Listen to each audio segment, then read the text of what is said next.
ખ્રિસ્તમાં વાલા ભાઈઓ અને બહેનો, ફરીને એકવાર એક નવા વિડીયોમાં પ્રભુ ઈસુ ખ્રિસ્તના નામમાં આપનો આવકાર કરું છું. આજે આપણે માથી 8:16-17 વચનોનો અભ્યાસ કરીશું. પ્રભુમાં વાલા ભાઈઓ અને બહેનો, આપણે ગયા વિડીયોમાં પ્રભુ ઈસુ સંત પિત્તરની જે સાસુ પર જે દયા કરે છે અને એ દયા કરીને એમને સાજા કરે છે એ સંબંધી જોઈ ગયા. અને મિત્રો, આજે આપણે આ બે વચનોમાંથી પ્રભુ ઈસુ ઘણા બધા માદા અને પીડિત લોકોને પણ સાજા કરે છે અને એમની દયાનો એ અનુભવ કરે છે એ સંબંધી આપણે જોવા માંગીએ છીએ. અને આ પાંચમો ચમત્કાર છે પ્રભુ ઈસુ ખ્રિસ્તનો દયા વિશેનો, એ સંબંધી જોવા માંગીએ છીએ. તમે મારી સાથે માથી 8 અને 16મું વચન ઉગાડશો. ત્યાં પ્રભુનું વચન કહે છે, અને સાંજ પડી ત્યારે તેઓ ઘણા ભૂત વળગેલાઓને તેમની પાસે લાવ્યા. તે તેમણે શબ્દથી તે આત્માઓને બહાર કાઢ્યા અને બધા માદાઓને કહે છે સાજા કર્યા. મિત્રો, આપણે ખબર નથી કે પિત્તરનું ઘર એ કેટલું મોટું અથવા વિશાળ હશે. માર્ક 1:29 પરથી આપણને જાણવા મળે છે કે પિત્તરનો ભાઈ એટલે આંદ્રિયા પણ તેમની સાથે રહેતા હતા. વચન કહે છે, અને તેઓ સભાસ્થાનમાંથી નીકળીને યાકૂબ તથા યોહાન સહિત તરત સિમોન તથા આંદ્રિયાના ઘરમાં ગયા. માથી 8 અને 14 આપણે જોઈ ગયા કે પિત્તરની સાસુ પણ તેમની સાથે રહેતા હતા. ત્યાં શું લખ્યું 14મી કલમમાં માથી 8:14, અને ઈસુએ પિત્તરના ઘરમાં આવીને તેની સાસુને તાવે માંદી પડેલી જોઈ. મિત્રો, આપણે સૌ જાણીએ છીએ કે પિત્તરનો જે પ્રોફેશન અથવા વ્યવસાય તો માછીમારનો હતો અને તે વ્યવસાય ખૂબ જ સફળ એ રહ્યા હશે અને એમની પાસે ઘણા બધા નાણાં હશે અને એમણે બહુ જ વિશાળ અને મોટું ઘર એમની પાસે હશે એવું આપણે વિચારી શકીએ છીએ અથવા માની શકીએ છીએ. તેમ છતાંય આ ખૂબ જ મોટું ઘર હવે ઝડપથી એ નાનું લાગવા લાગશે. કેમ? એ પિત્તરની હાજરીથી નહીં, પણ જીવંત અને પવિત્ર પ્રભુ ઈસુ ખ્રિસ્તની હાજરીથી એ થવાનું છે. આપણે નિઃશંકપણે કહી શકીએ કે પ્રભુ એ જે રીતે પિત્તરના સાસુના તાવને મટાડ્યો એ ચમત્કારે તેમની કીર્તિ ફેલાવાની શરૂઆત થઈ ગઈ હતી. અને માર્ક 1:33 પ્રમાણે કહે છે કે દિવસના અંત સુધીમાં ભણાગર આખું શહેર એકત્ર થયું. મિત્રો, તમે જાણો, વિચારો કે કેટલા બધા લોકો એ સાજા થવાને માટે એ પિત્તરના ઘરની પાસે આવી રહ્યા છે. માર્ક આપને જણાવે છે કે આ બધી વિના વિશ્રામવારના દિવસે બની હતી.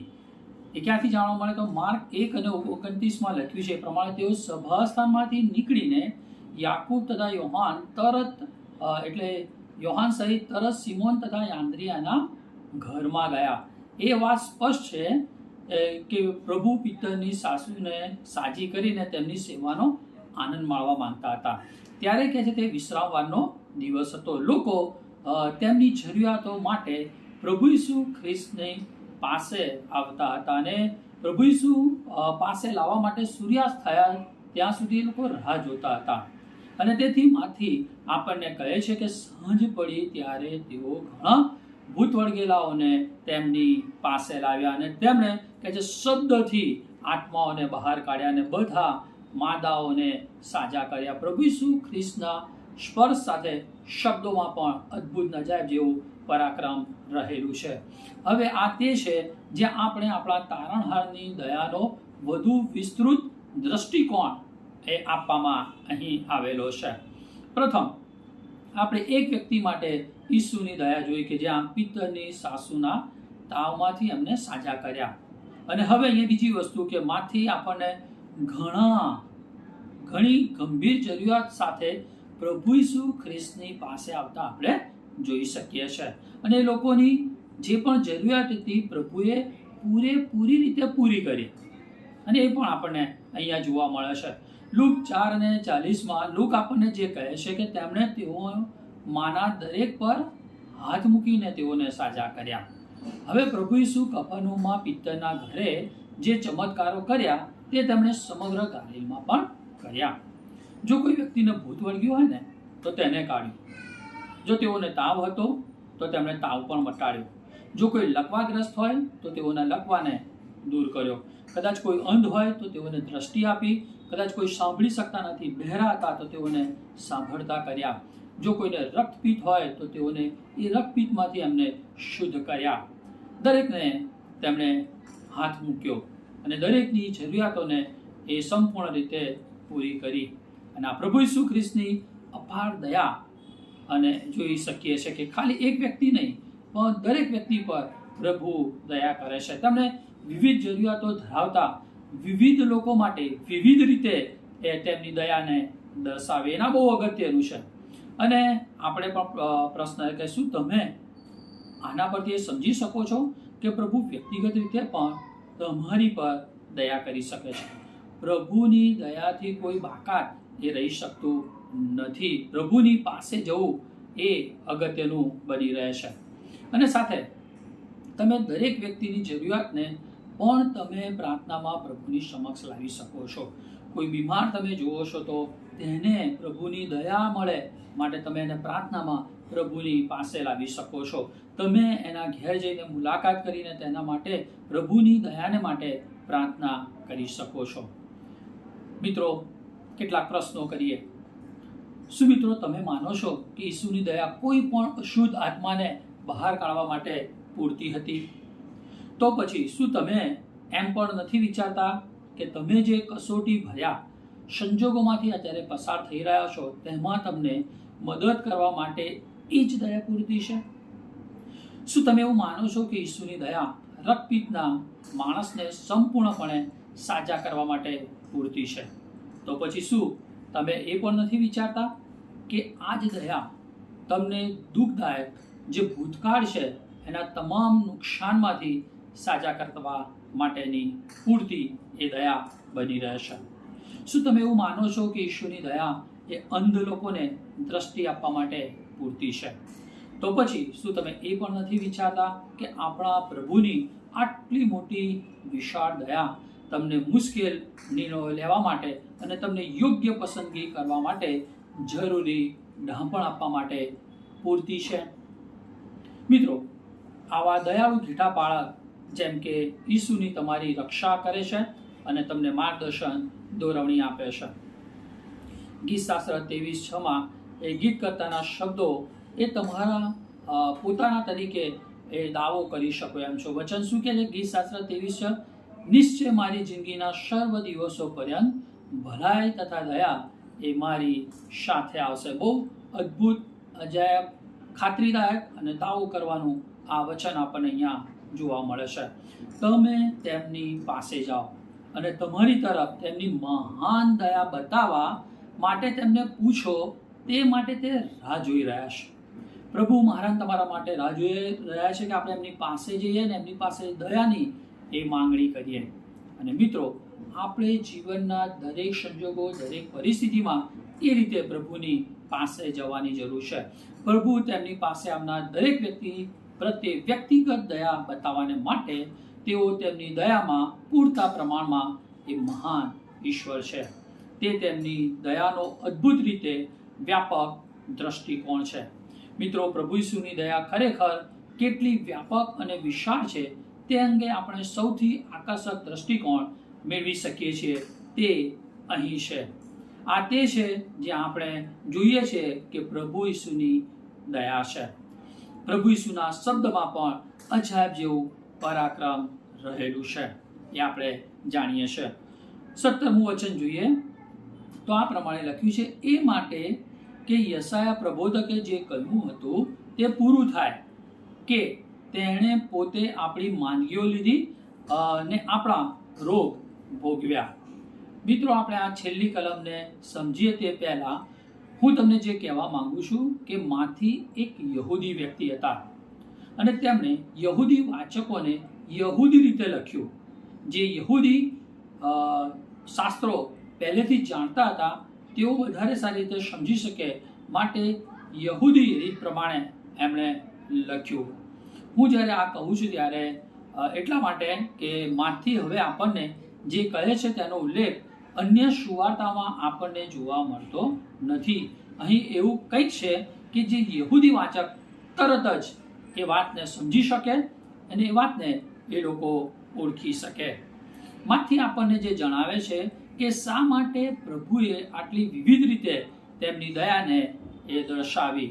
તો માથી આ વચનમાં આપણને કહે છે કે આ વાત યશાયા પ્રબોધક દ્વારા કહેવામાં આવી હતી કે ખચિત તેમણે આપણા દરદ એ માથે લીધા છે અને આપણા દુઃખને એમણે વેઠ્યા છે. માંથી અહીં જે વચન ટાંકે છે જે તેમના યહૂદી વાચકો માટે મસીહા વિશે જૂના કરારની ભવિષ્યવાણી તરીકે જાણીતું આ વચન હતું. મિત્રો, યશાયાએ પ્રભુ ઈસુના વધસ્તંભ પરના બલિદાન વિશે એમણે લખ્યું કે પ્રભુ ઈસુ ખ્રિસ્ત જગતના પાપોને માટે પ્રાયશ્ચિત બન્યા, એ આપણે જાણીએ છીએ. મિત્રો, આપણી નબળાઈઓ લેવી અને આપણી બીમારીઓ સહન કરવી વિશે યશાયા શબ્દોનું કેન્દ્ર બિંદુ સ્પષ્ટપણે આધ્યાત્મિક પ્રકૃતિનું હતું, જે આપણે અહીંયા જોઈએ છે. એટલે કે આપણા પાપોને કારણે ઈસુએ આપણા સ્થાને એ વધસ્તંભે એમને જળવામાં આવ્યા અને આ રીતે પિતર પણ યશાયાના શબ્દોને એ સમજી ગયા જ્યારે તેમણે આ જ ફકરામાંથી પોતાના પત્રમાં પણ એ લખાય છે. 1 પિતર 2 અધ્યાય અને 24મું વચન શું કહે છે? લાકડા પર તેમણે પોતે પોતાના શરીરમાં આપણા પાપ માથે લીધા, જેથી આપણે પાપો સંબંધી મૃત્યુ પામીને ન્યાયપણા સંબંધી જીવીએ. તેમના ઘાથી તમે સાજા થયા. મિત્રો, અહીં માથીની વાત છે, પિત્તરની વાત છે, એ પણ યશાયામાંથી આ વાત કહે છે. લગભગ 700 વર્ષ પહેલાની આ જે વાત છે એ લોકો એને લખી રહ્યા છે આ સમયે. પરંતુ જ્યારે માથી આ વચનને ટાંકે છે ત્યારે તેને એક ભવિષ્ય વાણી તરીકે જુએ છે જે પ્રભુ ઈસુના પૃથ્વી પરના ચમત્કારના કાર્યમાં પરિપૂર્ણ થઈ હતી. પ્રશ્ન થાય કે શું તે આ ઈસુના ચમત્કારો વિશેની ભવિષ્યવાણી છે કે તેમના ઉદ્ધારના કાર્યનું વચન છે? ભવિષ્યવાણી કે ઉદ્ધાર માટેનું જે એમનું કાર્ય છે એનું વચન છે? હું તમને કહેવા માંગુ છું કે ભવિષ્યવાણી પણ સાથે સાથે ઉદ્ધારના કાર્યની પણ વાત, એટલે બંને વાત અહીંયા જોવા મળે છે. અહીં આપણે જોઈએ તો પ્રભુ ઈસુ ખ્રિસ્તની દયા ખરેખર કેટલી અદ્ભુત અને વ્યાપક તેમજ વિસ્તૃત છે એને આપણે જોઈ શકીએ છીએ.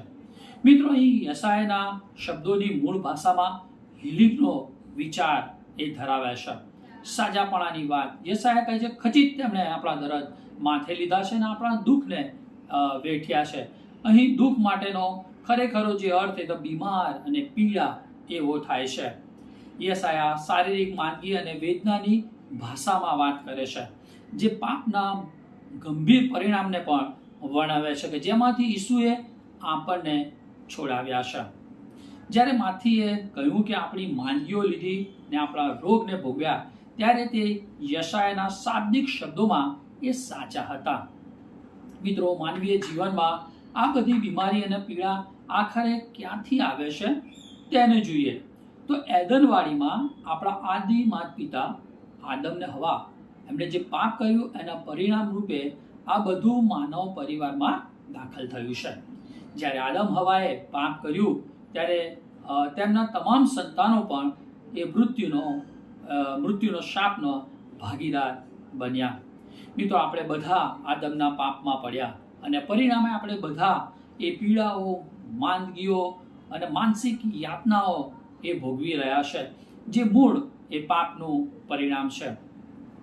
માત્ર આધ્યાત્મિક રીતે જ નહીં પણ શારીરિક રીતેની પણ અહીંયા વાત છે.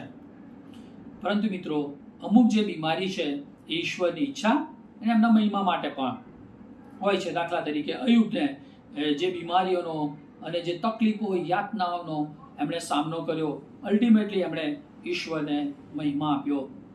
યોહાન 9માં પણ જે અંધ વ્યક્તિની વાત છે એ પણ જોઈએ છે કે શું એના પાપના લીધે છે? તો કે ના, ઈશ્વરનો મહિમા પ્રગટ થાય માટે. એટલે મિત્રો, ઘણી બધી વખતે પ્રભુના સારા સેવક કે સેવિકાએ બીમારીનો અને ઘણી બધી તકલીફોનો સામનો કરે છે તો આપણે ઘણી બધી વખત એવી નિંદા અને ટીકા જોઈએ છે કે કંઈક પાપ હશે કે એવું હશે, પણ ઘણી વખત એવું નથી હોતું. પણ ઈશ્વરના મહિમાને માટે હોય છે, એ ઈશ્વરની ઈચ્છા અને યોજના હોય છે માટે પણ એમ બનતું હોય છે. યોહાન 5 અને 14 કહે છે, પછી મંદિરમાં તેને મળીને ઈસુએ કહ્યું, જો તું સાજો થયો છે તો હવેથી પાપ ન કર, રખેને તારા પર વિશેષ વિપત્તિ આવી પડે. આ 38 વર્ષથી માંદો માણસ હતો જેને પ્રભુ સાજા કરે છે, એને પણ કહે છે કે સાજો થયો, હવેથી તું પાપ કરતો નહીં, નહીંતર વધારે તકલીફમાં મુકાઈશ. માટે આપણા પાપોની દુર્બળતાઓ આપણી પાસેથી લેવા અને આપણા વતી આપણા પાપોની બીમારીઓ સહન કરવા માટે વધસ્તંભ પર પ્રભુ ઈસુ ખ્રિસ્ત મૃત્યુ પામ્યા, એ વાત આપણે અહીંયા જોઈ શકીએ છીએ. મિત્રો, શારીરિક સજાપણું એ ખ્રિસ્તના દયાળુ કૃત્યો ફક્ત અદ્યતન સૂચના આપવાની તેમની રીત હતી કે તે આપણા પાપના દોષને કાયમ માટે દૂર કરીને આપણા આત્માને સાજો કરવાનું એ દયાળુ કાર્ય હતું. અને મિત્રો, માટે જ પ્રભુ ઈસુ ખ્રિસ્ત મારા અને તમારા માટે એ વધસ્તંભ પર મરણ પામ્યા. મિત્રો, આ બે કલમમાંથી આપણે આપણી જાતને પણ પ્રશ્ન પૂછી શકીએ છેલ્લે કે શું મિત્રો તમે આજે શારીરિક, માનસિક અને આધ્યાત્મિક રીતે બીમાર છો? જો છો તો પ્રભુની પાસે આવો, પ્રભુની દયાનો અનુભવ કરો. તમે પ્રભુ ઈસુની પાસે આવીને તેનો દયાનો અનુભવ કરી શકો તેમ છો. મિત્રો, એ આપણા પર નિર્ભર છે કે આપણે પ્રભુની પાસે જઈએ શકે નહીં. છેલ્લો પ્રશ્ન કે શું તમે તમારા જીવનમાં પ્રભુ ઈસુની દયાનો અનુભવ કરીને શારીરિક, માનસિક અને આધ્યાત્મિક રીતે સ્વસ્થ બન્યા છો? જો બન્યા છો તો પ્રભુની સ્તુતિ થાઓ. જો હજી સુધી નથી બન્યા તો પ્રભુની પાસે આવો, તમારા પાપોની કબૂલાત કરો અને પ્રભુની અપાર દયાનો અનુભવ કરો. એવી મારી હૃદયની તમારા માટેની ઈચ્છા અને પ્રાર્થના છે. પ્રભુ આ વચન સમજવાને માટે તમને કૃપા આપે, દયા આપે, એનો આશીર્વાદ આપે. Thank you very much. Amen. May God bless you.